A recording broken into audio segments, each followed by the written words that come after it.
우리 찬송가 170장 같이 부르시겠습니다. 170장.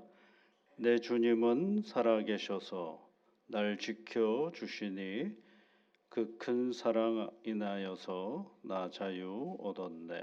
170장 찬송입니다. 내 주님은 살아계셔 날 지켜주시니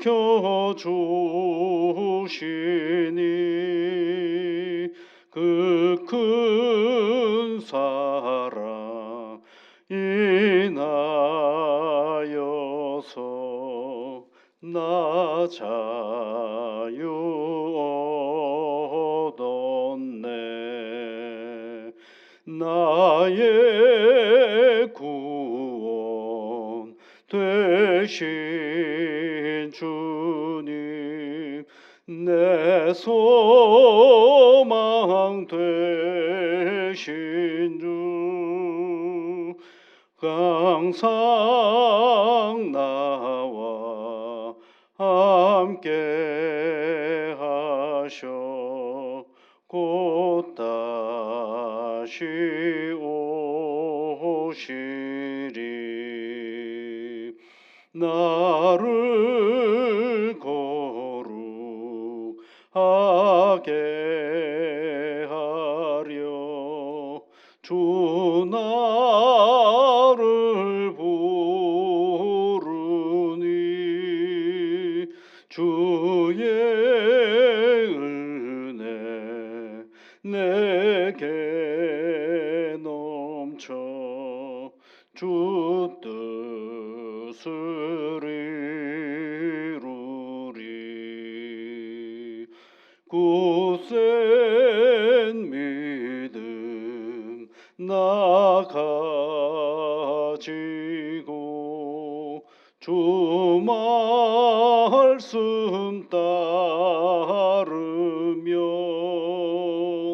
주님 다시 강림할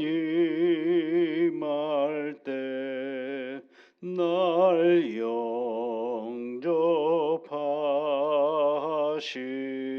영접하시리.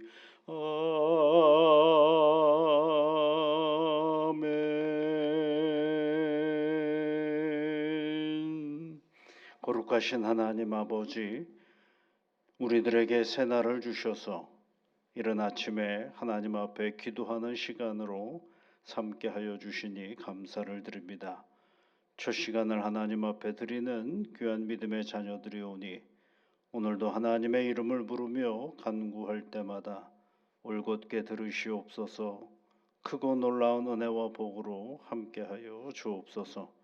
거룩하신 아버지 하나님, 우리의 생명의 주요 능력의 주님이신 예수 그리스도의 부활을 맞이하여 저희들이 이 새벽에 하나님의 말씀을 읽습니다. 성령이시여, 사랑하는 주의 자녀들에게 늘 함께하여 주셔서 오늘도 부활의 생명을 가지고 이 땅의 삶을 살아가는 귀한 자녀들이 다 되어줄 수 있도록 은혜를 내려 주시옵소서. 예수님 이름으로 기도하옵나이다. 아멘.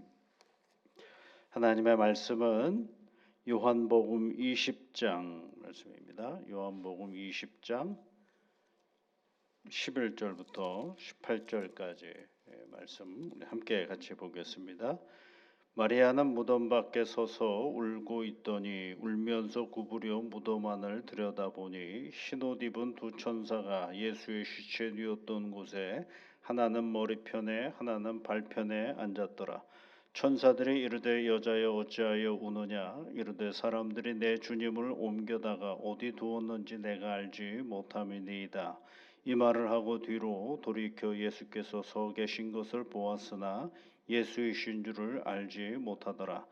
예수께서 이르시되 여자여 어찌하여 울며 누구를 찾느냐 하시니 마리아는 그가 동산지기인 줄 알고 이르되 주여 당신이 옮겼거든 어디 두었는지 내게 이르소서. 그리하면 내가 가져가리이다. 예수께서 마리아야 하시거늘 마리아가 돌이켜 히브리 말로 라보니 하니 이는 선생님이라는 말이라. 예수께서 이르시되 나를 붙들지 말라. 내가 아직 아버지께로 올라가지 아니하였노라. 너는 내 형제들에게 가서 이르되 내가 내 아버지 곧 너희 아버지 내 하나님 곧 너희 하나님께로 올라간다 하라 하시니 막달라 마리아가 가서 제자들에게 내가 주를 보았다 하고 또 주께서 자기에게 이렇게 말씀하셨다 이러니라. 아멘. 여러분, 우리는 주일에는요 마가복음을 통해서 막달라 마리아의 이야기를 읽어보았습니다. 어제는 마태복음에 읽으면서 막달라 마리아의 이야기를 또 읽어보았습니다. 오늘은 요한복음을 통하여 죽음에서 부활을 만나는 막달라 마리아를 또 만나는 것입니다. 인물은 같은데 마태, 마가, 누가 또는 요한까지 그 막달라 마리아가 무덤에서 부활하신 예수님을 만나는 그 상황을 내용을 조금씩 다르게 표현해주고 있는 것을 알 수가 있습니다. 그러다 보니까 차이가 있다라는 얘기는 다른 말로 말하면 예수님의 부활의 이야기를 좀 더 폭넓게 우리가 이해할 수 있게 되었다라는 것입니다. 부활하신 예수님이 다가오셨을 때 마리아는 주님을 알아보지 못했죠. 오늘 성경 말씀에 보면 전혀 알아보지 못하고 있는 것을 알 수가 있습니다. 여러분 14절 말씀해 보시면 이 말을 하고 뒤를 돌이켜 예수께서 서 계신 것을 보았으나 예수이신 줄을 알지 못하더라 이렇게 되어 있죠. 보았는데 예수님인 줄을 몰랐다라고 되어 있어요. 자기하고 말하는 사람이 누구라고 생각하냐면 동산직이라고 생각을 하고 있었다라는 것입니다. 근데 그녀가 예수님을 알아보는 장면이 있죠. 거기에 보면 언제 예수님을 알아보느냐 하면 주님이 마리아의 이름을 부르실 때죠. 마리아야 하시거늘 라는 말씀이 있죠. 마리아야 16절에 마리아야 하시거늘 하니까 라보니어라고 얘기를 합니다. 나의 선생님이여라고 얘기를 했다라는 것입니다. 볼 때는 알아보지 못하고 듣고는 알아보았다라는 것입니다. 굉장히 중요한 사실입니다, 여러분. 이게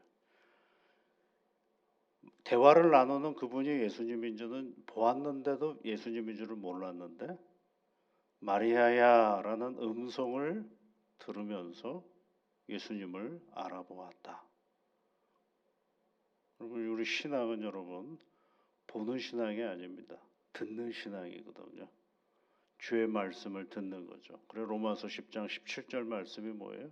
믿음은 들음에서 난다라고 되어 있죠. 그 들음은 뭐예요? 그리스도의 말씀을 들을 때 우리 믿음이 생기는 것입니다. 성경 한 절도 안 읽으면서 믿음이 있다는 건 거짓말이에요. 교회 열심히만 다닌다고 믿음이 있다는 것도 거짓말이에요. 믿음은 어디서 생기는 거예요? 주의 말씀을 들을 때 생기는 것입니다. 그러니까 교회 열심히 다니면서도 성경을 안 읽고 그러니까 믿음이 없으니까 뭐로 자기 믿음이 있는 걸 자꾸 보이는 거예요. 이런저런 교회 일을 다 참관하고 하면서 나는 예수님을 위해서 일한다라고 말하는 거죠. 정작 제일 중요한 성경은 읽지도 않고 말이 안 되는 거죠. 주님께서 마리아야라고 하니까 예수님의 그 마리아가 예수님이요 라보니요 나의 선생님이요라고 반응을 보이죠.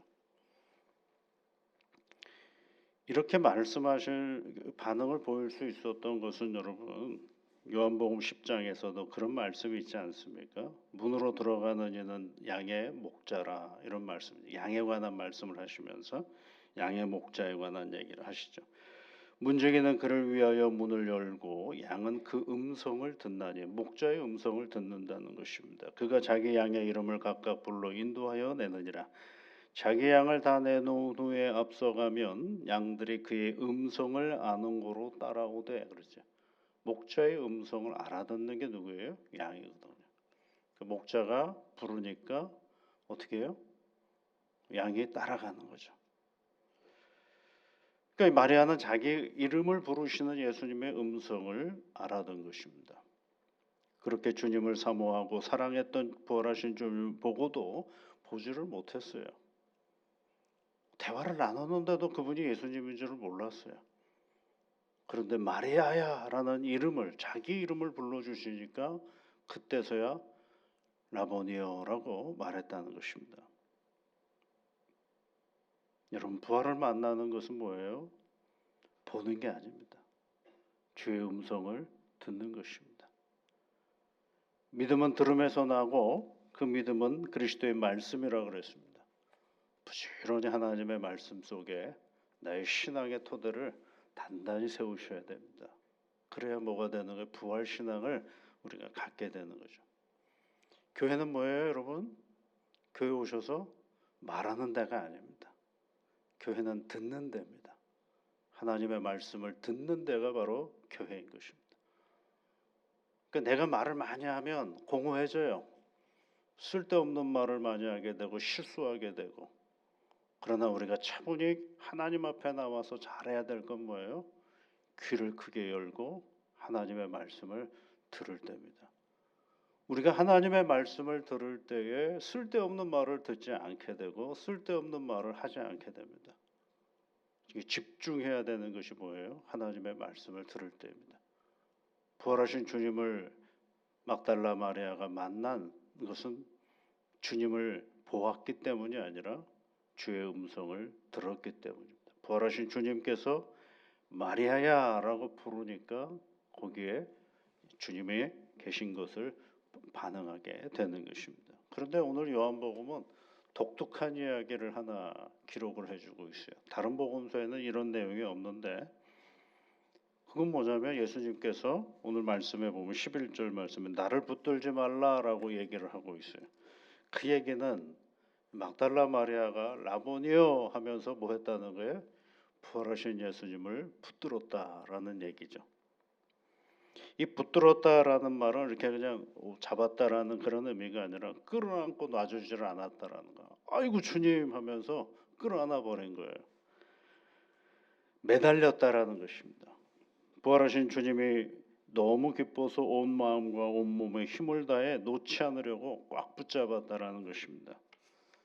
이게 얼마나 보고 싶었으면 그랬을까요? 얼마나 사랑했으면, 얼마나 기뻤으면, 그리고 다시는 주님이 십자가에 못 박히시는 그런 고난의 길로 가지 않도록 헤어지지 않으려는 마음이었으면 부활하신 주님을 보자마자 얼른 붙잡고 놓아주지 않는 것입니다. 그런데 우리 주님은 놔두라, 나 붙잡지 마라 라고 얘기죠. 전 굉장히 기뻐가지고 달려드는 사람을 이렇게 뿌리치는 아주 차가운 모습이 보이는 것 같아요. 일반적으로 부활하신 주님이 너무 거룩하고 밝은 빛이 있어서 만지지 말라라고 했다라고 보통 얘기를 합니다. 그분이 너무 거룩해서 나를 만지지 말라라고 이렇게 이해를 하는 경우들이 많죠. 덕동 주석서에 다 그렇게 나오더라고요. 근데 그리고 그 근거가 뭐냐면 구약 출애굽기의 말씀에 보면 그 떨기나무가 불이 붙었는데 타지 않은 장면이 있잖아요. 그럴 때 하나님께서 모세가 이제 그 장면을 막 그쪽으로 가려고 할 때 하나님께서 뭐라고 말씀을 가까이 오지 마라 그러시죠. 그리고 너 신발 벗어라. 여기는 거룩한 곳이다. 라는 그러한 말씀이 있죠. 그것을 근거로 해서 부활하신 분이 우리랑 너무 다른 분이기 때문에 그분은 너무 거룩하니까 나를 만지지 말라라고 이야기했다라고 얘기하는 것입니다. 그럴듯하죠. 그런데 그 다음 법은 보면 도마에게 오셔가지고 뭐라 그래요? 내 상처 난데 만져보라고 손가락으로 넣어보라고 얘기하잖아요. 거긴 또 만지라고 얘기하잖아요. 어제 읽었던 마태복음 20장 9절의 말씀에 여러 여인들 이야기가 나오는데 거기에서 20장 9절에도 보면 예수께서 그들을 만나 이르시되 평안하냐 그렇게 말씀하시면서 그렇게 이제 말씀하시니까 여자들이 예수님께 나아가 그 발을 붙잡고 경배했다 이런 표현이 있어요. 그 발을 붙잡았다라고 되어 있거든요. 그 몸을 만졌잖아요. 근데 왜 내 몸 만지지 말고 나 붙잡지 말라라고 얘기하시는 걸까요? 근데 유독 막달라 마리아에게만 나를 붙잡지 말라 하시는 것이 단순히 거룩해서 그런 것은 아니라는 사실을 우리가 알 수가 있는 거죠. 누구는 붙잡고 누구는 만졌는데 막달라 마리아에게만 그러지 말라라는 말은 또 그것도 말이 안 되잖아요. 그러면 왜 붙잡지 말라고 하셨을까라는 것이죠. 그러니까 이제 주님은 그 마리아가 자기를 너무너무 사랑해서 붙잡는 걸 모르시지는 않았겠죠. 그런데 그럼에도 불구하고 붙잡지 말라라고 말씀하신 것입니다. 막달라 마리아는 아마 다시는 우리 주님을 놓치고 싶지 않은 마음이 가득했을 것입니다. 다시는 그 참혹한 십자가의 고난으로 우리 주님을 내몰지 않겠다라는 의지이기도 했을 것입니다. 그럼에도 불구하고 나를 붙잡지 말라 하시는 주의 말씀을 우리가 보면 그 다음 부분을 우리가 보시면 됩니다. 여러분 오늘 그 17절 말씀에 보면 아직 아버지께로 올라가지 아니하였다 이런 표현이 있습니다. 그러면서 형제들에게 가서 이르라 내가 내 아버지 곧 너희 아버지 내 하나님 곧 너희 하나님께로 올라간다라고 말씀하고 있습니다. 그 승천에 관한 얘기를 하고 계시는 거죠. 올라간다. 누구에게로 올라간다는 거예요? 아버지께로 올라간다. 그런데 이 올라간다라는 말씀은 여기만 하지 않으셨어요. 요한복음 14장 또는 17장에 있는 말씀에 가보면 16장에 가보면 보혜사 성령에 관한 말씀을 하시는 장면이 있습니다. 보혜사 곧 아버지께서 내 이름으로 보내실 성령 그가 너희에게 모든 것을 가르치고 내가 너희에게 말한 모든 것을 생각나게 하리라 라는 그런 말씀이 있습니다. 이 말씀을 하시면서 동시에 내가 갔다가 너희에게 온다는 말을 너희가 들었나니 나를 사랑하였더라면 내가 아버지께로 감을 기뻐하였으리라 아버지는 나보다 크심이라 라는 거죠. 그러니까 이때 예수님께서 성령을 말씀하시면서 하시는 말씀이 내가 가면이라는 거예요. 내가 하나님께로 가면 내가 보혜사 성령을 보내주시겠다라고 말씀하고 있는 거죠. 그러니까 여러분 부활신앙은 예수 그리스도의 영 보혜사와 함께하는 믿음의 길인 것입니다.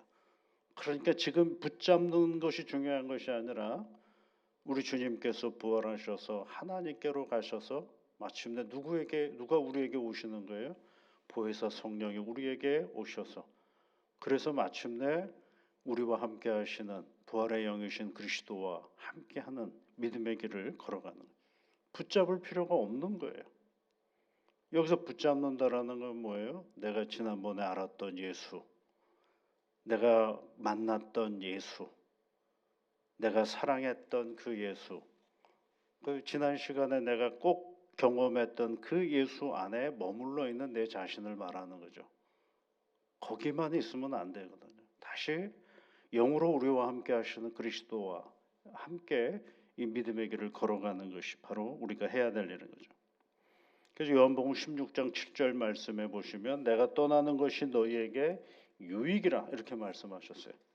내가 떠나지 아니하면 보혜사가 너희에게 오시지 아니할 것이요 가면 내가 그를 너희에게 보내리니 이런 말씀. 주님께서 승천하시고 가셔야 누가 오시는 거예요? 보혜사 성령께서 우리에게 오시는 것입니다. 그러니까 붙잡지 말라는 얘기는 주님의 몸을 붙잡지 말라는 의미도 있겠지만 또 하나는 우리가 알고 있는 예수만 붙잡고 전부라 생각하지 말라는 것입니다. 여러분 예수님을 지금까지 잘 믿고 살아오셨잖아요. 그게 전부 예수의 전부가 아닙니다. 영으로 우리에게 오신 예수 그리스도가 이 땅에서 펼쳐가실 하나님의 사랑과 은혜가 얼마나 큰데요. 다 알 수가 없거든요. 새롭게 알아가는 거죠. 어쩌면 여러분 막달라 마리아는 주님을 사랑하는 그 자신의 마음을 더 붙잡고 있는 걸지도 몰라요. 그것을 주님을 사랑하는 것이라고 착각하는 것은 굉장히 곤란한 일입니다. 여러분 예수님을 붙잡으려고 애쓰지 마십시오. 예수님을 잘 따라가려고 애를 쓰십시오. 붙잡으려면 못 가게 하시는 거랑 똑같잖아요.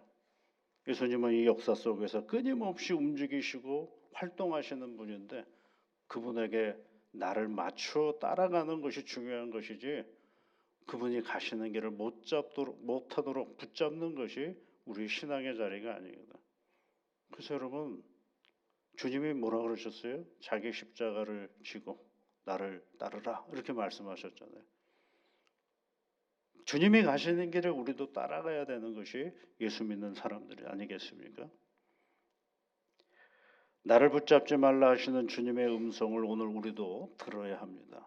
그래서 옛날에 내가 만났던 예수 안에 머무르는 것이 아니라 다시 부활의 영으로 우리와 함께 하시는 그리스도를 따라 만물을 새롭게 하시는 하나님의 은혜 안에서 나를 새롭게 만들어가는 복된 신앙의 길로 나아가는 것. 그것이 뭐예요? 부활의 그리스도를 따르는 믿음의 자리인 것입니다. 부활하신 주님을 붙드는데 급급한 것이 아니라 다시 우리에게 해주실 주님의 말씀을 기억하면서 오늘도 보혜사 성령으로 우리에게 오신 부활의 그리스도와 함께 동행하며 살아가는 새날이 되시기를 주의 이름으로 축복합니다. 같이 기도하겠습니다. 하늘에 계신 우리 아버지, 아버지의 이름을 거룩하게 하시며 아버지의 나라가 오게 하시며 아버지의 뜻이 하늘에서와 같이 땅에서도 이루어지게 하소서. 오늘 우리에게 일용할 양식을 주시고 우리가 우리에게 잘못한 사람을 용서하여 준 것 같이 우리 죄를 용서하여 주시고 우리를 시험에 빠지지 않게 하시고 악에서 구하소서. 나라와 권능과 영광이 영원히 아버지의 것입니다. 아멘.